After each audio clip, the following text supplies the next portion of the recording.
My earliest memories as a second-generation fan of The Adventures of Ozzie and Harriet was that, again, even though I knew Ozzie and Harriet, I had not actually seen an episode until I saw it broadcast nationally on a cable station in the early 1980s. And I would remember that right after I saw the episode in the late afternoon, at dinner time, I would sit with my family and describe the episode in detail.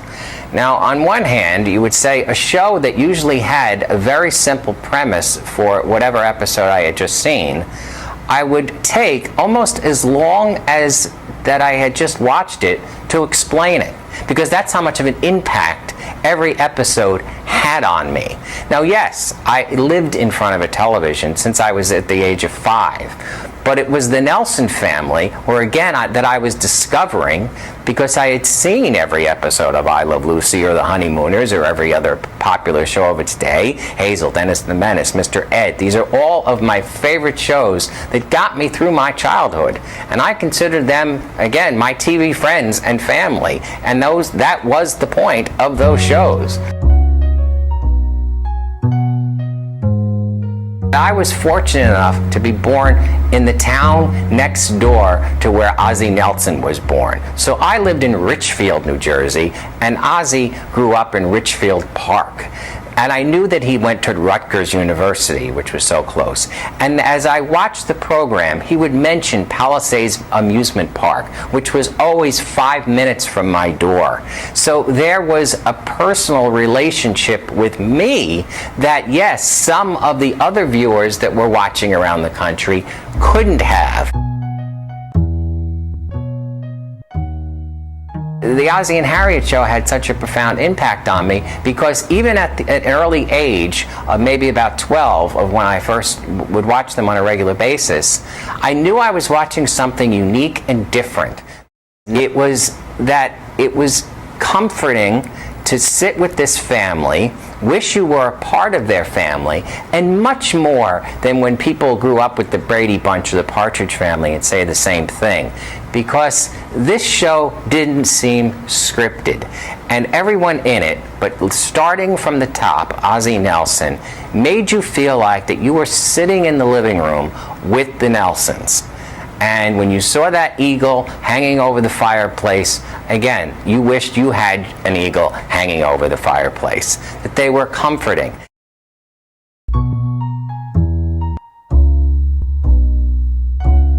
The reason I believe The Adventures of Ozzie and Harriet has withstood the test of time, and America still kind of refers to them as America's favorite family, even though the show has not had great national exposure on cable networks in a very long time, is because those programs resonated as, again, comfort food. And when you saw those episodes, in mine, Tutti Frutti ice cream and stuff, that people just remember, and it doesn't go away.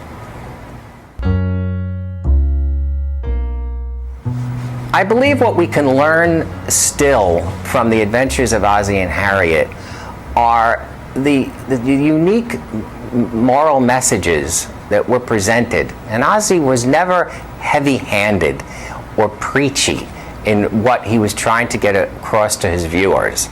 I know, or I feel, the utmost thing that Ozzie Nelson wanted to do in his half-hour program was to entertain.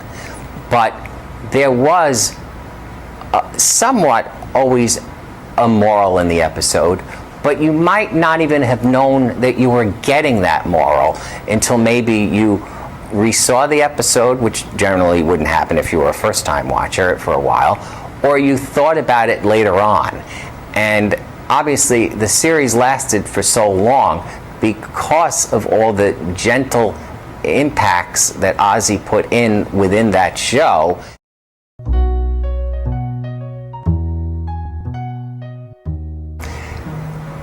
I first heard of Sam Nelson's Kickstarter project through a website that I visit daily, and I immediately clicked on the link and got onto the Kickstarter website. and read the what I felt was its extreme, sincere message from the youngest son of Rick Nelson, who doesn't get that much press. And I was thrilled because the fans, the passionate fans of The Adventures of Ozzie and Harriet, are waiting with bated breath to see this program finally. Not that it hasn't got its due, but it hasn't in recent years, with cheap public domain releases coming out with inferior quality episodes, and there will be a celebration with each season as they are released in many homes across America, as if they were airing for the very first time.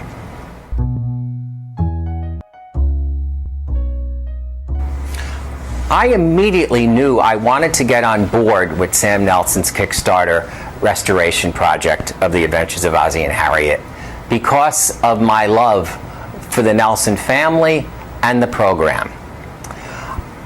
I'm a very loyal fan of something. I'm about to turn 49, and if I loved you or a program at the age of 12, I pretty much will stay with you for a lifetime.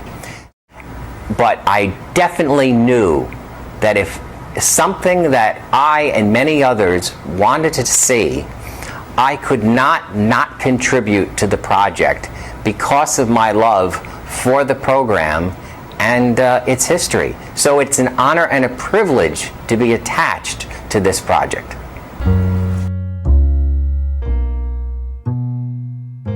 As I said, the Nelson family, this is a labor of love. You could tell it from the moment you see Sam's message, whether you go to his website, whether you go to his Facebook page, that this is a labor of love, and it is not being done for profit by any means. And I think that the fans that were asked all consider it a privilege to be able to help.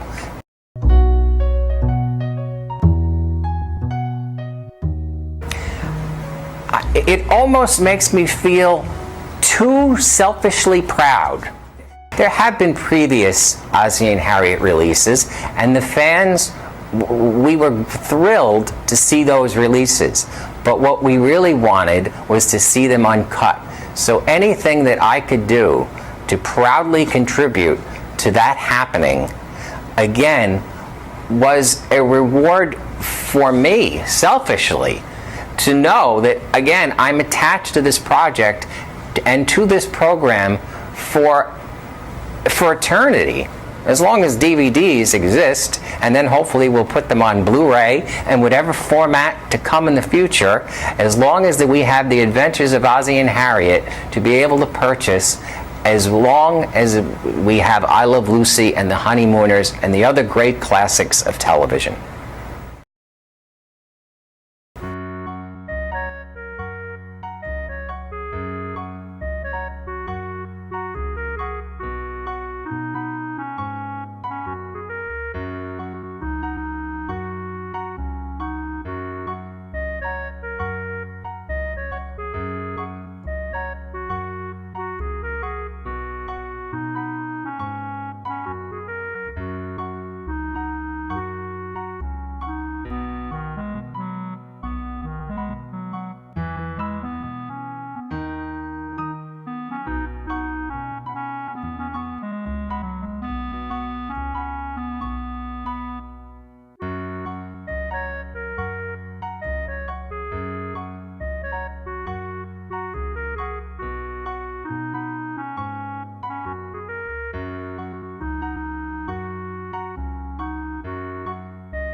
But I come down here sometimes to Ozzie Nelson Drive because I know it's going to be peaceful and it's a time of reflection and thought.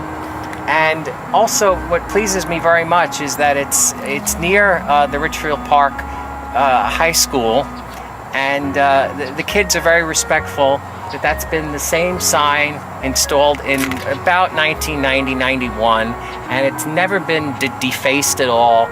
And it stands proudly every day in memory of the town's son, and that's what this Ridgefield Park considers Ozzie Nelson, their town son, and they're very proud of him still to this very day.